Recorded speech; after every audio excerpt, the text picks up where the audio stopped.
You're watching The Sports Objective, the podcast for Pirates.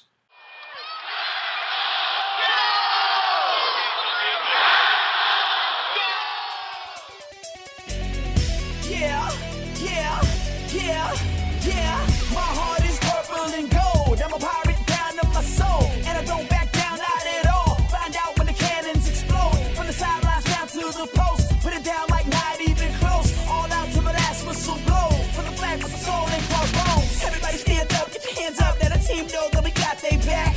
This is our house, this is our town, our top. Everyone I copy. How about those friggin' Pirates? Well, we are continuing a lot of our summer visits, Bubba. Very excited about having our next guest back on. Yeah, a lot of momentum with East Carolina basketball, and now welcome back to the show.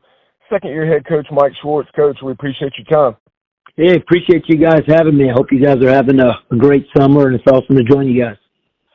Absolutely, Coach. I used to talk about the off-season. There is no more off-season, and especially with ECU basketball. Very excited to have you as a coach. You've done a great job. And before we talk about basketball, I just want to, it's been a year now. What's your thoughts on Greenville and Pirate Nation? Well, I think Greenville's been fantastic. It's really been great to my family and I, and that, as much as anything, you know, I really knew, even when I came here early last April, you could feel it. You could feel the support of Pirate Nation. You know, it's just such a awesome community, fan base. Everybody is so welcoming, and all year long I've been so appreciative of that. But what's been fantastic has been how my two daughters and my family and my wife have all just been able to just really acclimate to the community and make friends and meet people. And because, you know, you guys know, as you speak with coaches, and you live in a lot of different places. I mean, this is my daughters are teenagers, and they've lived in 5 different places already. And so the ability to just meet people and have people be welcoming to them has really been incredible this last year, and we're just so happy to be in Greenville and feel very fortunate. Coach, this is the first time we've spoken since the conclusion of last season. And from the outside looking in, it seems as though an excellent foundation was laid. 16 wins was the most the program had in about a decade. You were able to play your best basketball, it seemed, in February. Got some really nice wins, SMU, Cincinnati, Tulane. But talk about that positive momentum on the court as well as off the court, and what was your take on year one? Yeah, you know, the biggest take on year one is that we know an area we have to be much more consistent, and we understand that as a coaching staff. Our returning players understand that, and that's been a huge emphasis this summer. It's just the overall consistency of everything that we do. You know, Bubba, we're gonna build on the positive. I appreciate you saying that about us at the end of the season. I do think we were playing our best basketball in February and March, and we got to build on that momentum, particularly defensively. I think we had our best 2 defensive performances in our last 2 games of the year in Fort Worth in the AAC tournament versus South Florida and versus Houston. So we want to build on that. But as a whole, we just have so far to go on both sides of the ball. But defensively, we were just never able to establish the consistency of where we want to be, which is, quite frank, we want to be at the top of this conference and one of the tops in the nation defensively. So that's really where a lot of our emphasis is. But we will absolutely build on the positive momentum. You guys know I'm more of an optimist, and I'm going to look at the positive, and we're going to build on that. And then we have a lot we have to fix, and the areas, the potholes that we hit, and the pockets of inconsistency, and the areas that we struggled. We've got our head down working to fix those things, and but it's been a great summer so far as we've reflected back and building towards season 2. Coach, those of us in Pirate Nation in the past obviously are nervous even before the transfer portal about we get good players and then they transfer. Then there's a transfer portal. I'm really excited. One of the things I told Bubba before we started this interview was the excitement of all of the returning guys, especially in the returning with the days of the transfer portal, and starting off with Ezra Sarr. I mean, he had a very good freshman season. That game against Houston in the tournament where he was just shy of a 20-point rebound game. Can you talk about the focal points of his development in the offseason? Yeah, back to your first point. Yeah, I understand what you're saying, and it's the unfortunate reality of college athletics, not just college basketball right now, is the amount of roster turnover. But it is very important to our coaching staff, and I give just John Gilbert and our whole leadership team and this whole athletic department, our coaching staff, and most importantly, our players, to understand that continuity is so important. Consistency, again, we talked about consistency just a little bit ago, just about us on the court. So being able to retain and have basically our whole entire team back. Obviously, Javon Small will not be back with us. But you know what? He had not played since January 11th. In the Cincinnati game, he got hurt, and so he didn't play the rest of the season, obviously. So we really formed who we were as a ball club without him, in conference play at least. So that is a big deal for us. And then you specifically talk about Ezra Osar, and but there's so many guys that we're just so excited have come back, and for us to have the same team. And guys, we don't have a senior on this team. That was something that we really wanted to. It was kind of a blueprint philosophy that we had last year, and at least I feel like we have succeeded in that part, that we knew we were going to be very young and inexperienced last year. At one point, we were maybe 351 out of 360 something in the country in terms of Division I experience and production returning. And that's what it was going into our first year. Because as you guys know, even the returning guys, even a senior like Luigi DeBow, there just wasn't a lot of minutes in production. And then we had freshmen and transfers that hadn't obviously done it at the Division I level. So you go from being in the 350s in terms of experience to now we're in year 2. We feel like we have some real legitimate experience, but we're not old. We never wanted to be old. I don't necessarily think you have to be old to win in college basketball. I think what you have to be is experienced, and you have to have real experience. And right now, we have a team that we think has got legitimate experience, but we still do not have a senior on this team, which means we have guys like Ezra, like Brandon Johnson and R.J. Felton and Jaden Walker, and we could go down and talk about them, including some of the new guys coming in that have multiple years of eligibility left. So we feel like we're experienced, but we still have youth on this roster. And that's what we want, and that's what we want to build. So getting Ezra back and getting all those guys back was just obviously very important. But I will say this to Pirate Nation, I don't want this to be a place where every spring everybody's holding their breath and wondering who's coming back and who's not. That's not the standard of our program. That's not going to be our philosophy. Obviously, we understand that that's part of college athletics. And there's so many different entities with that.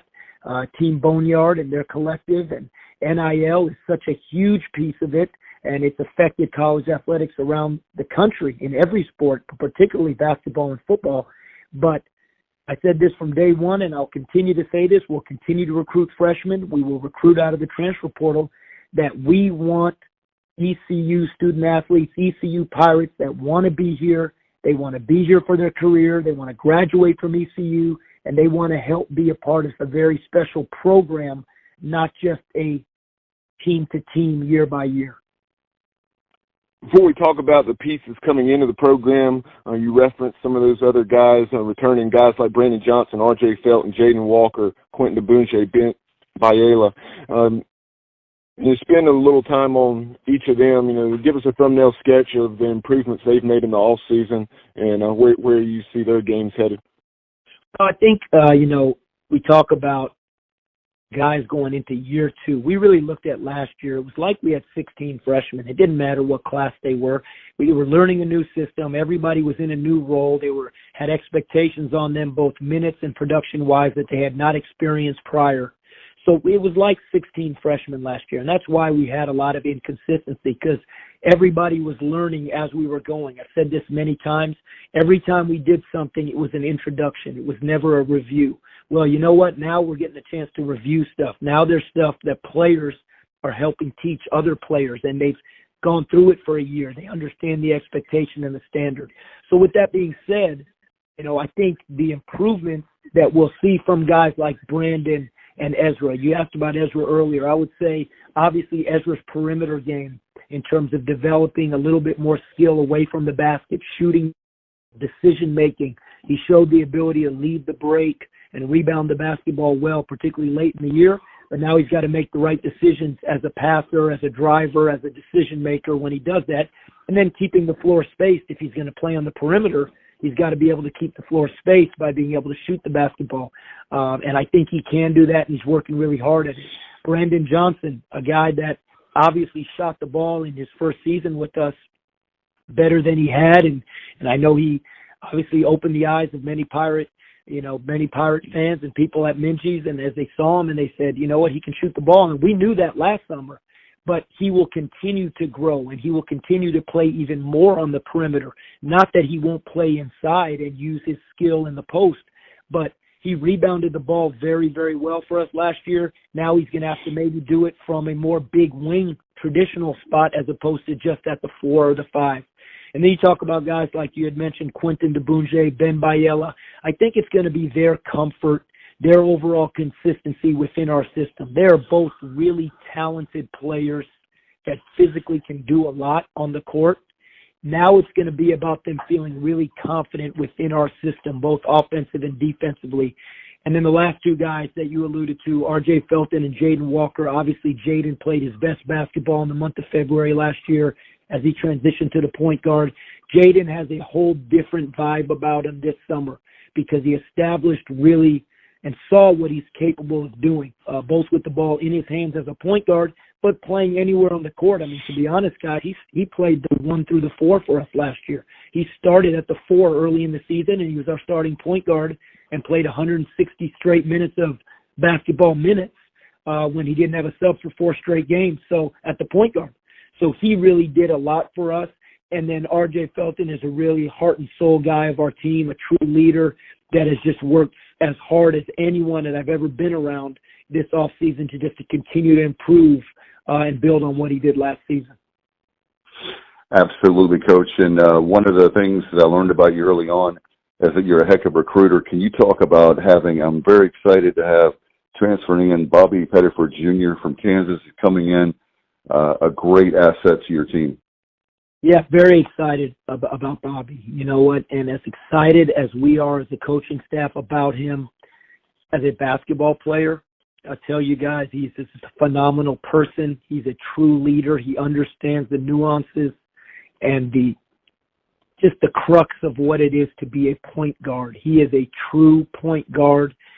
He plays the game with the sense of elevating his teammates. He understands how important that is coming from that position. So he has done an incredible job meshing with our team, learning our system in the first 4 weeks.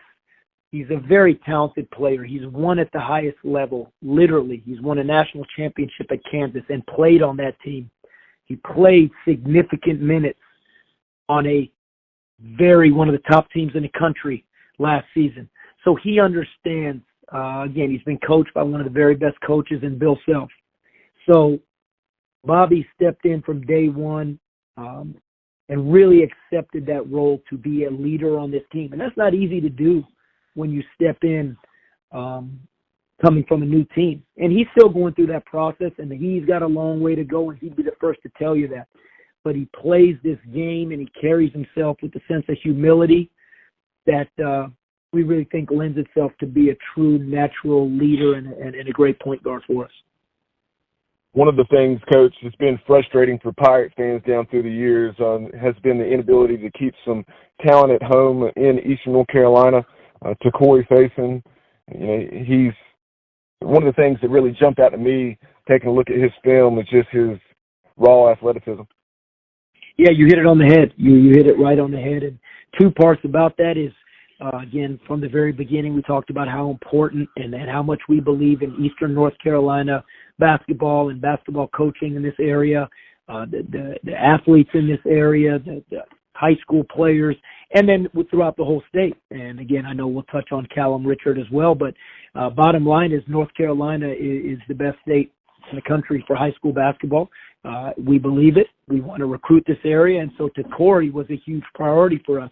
He's come in. He does have a college-ready body physically, as you can see. He's come in, and he's got to learn the game. He's a typical freshman that's got a long way to go mentally to understand how does he use that athleticism? How does he use his natural ability where he's not even scratching the surface of what he's capable yet of being, but how does he do it at the speed and physicality of this level of what practice feels like every day? And that's the normal struggles that all freshmen go through, and he's no different.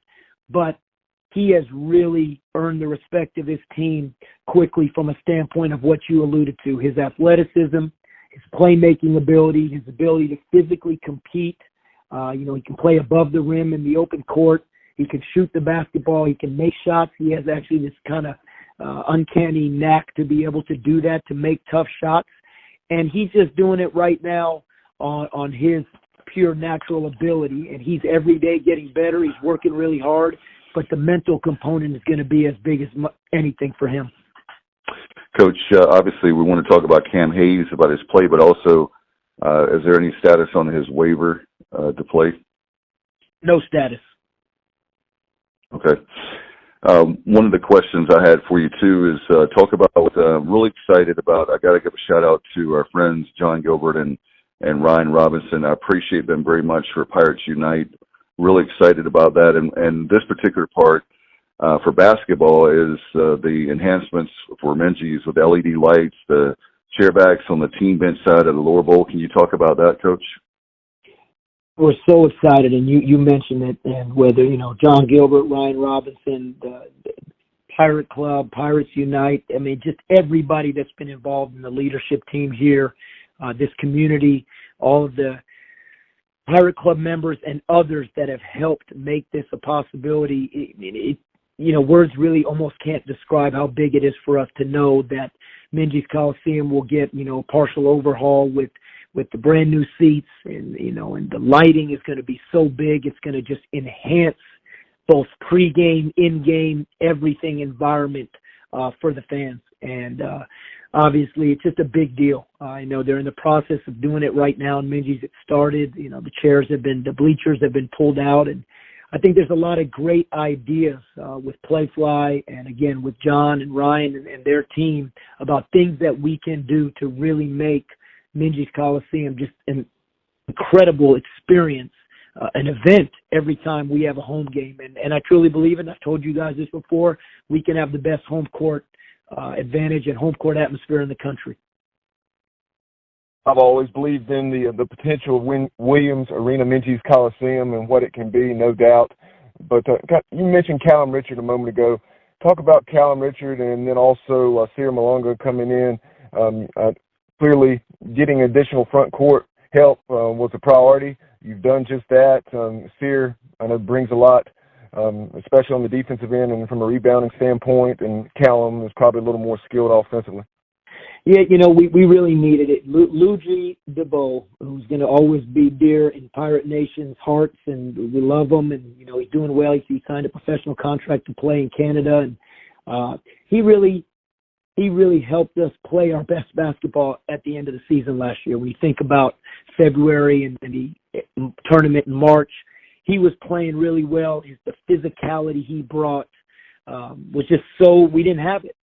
And the one thing you guys know, and I've talked about this before, that we did not really have last year is rim protection. And to be able to be a strong defensive pressure team, which we want to do, and we need to be better this year than we were last year, obviously, but we want to pressure and disrupt the basketball. Well, when you do that, you have to have rim protection. And there's different ways you can get it, but we didn't have a true shot blocker or somebody that could alter shots consistently. And Sear has done that this summer. Now, how does that move forward, and how does that translate into how much he can be on the floor as a freshman, and where it's still July and we're just 4 weeks in. But if he has the ability to continue to develop as a true shot blocker, rebounder, and what we would call an airspace guy, you can throw the ball. He's been really good going to get the ball up above the rim in lob situations, running the floor in transition on offense, and then also cleaning up mistakes or cleaning up defensive lapses where someone gets to the rim and he can come over and challenge. That's been big for us, and that's what we wanted, and that's what we saw in him, and he has absolutely done that this summer.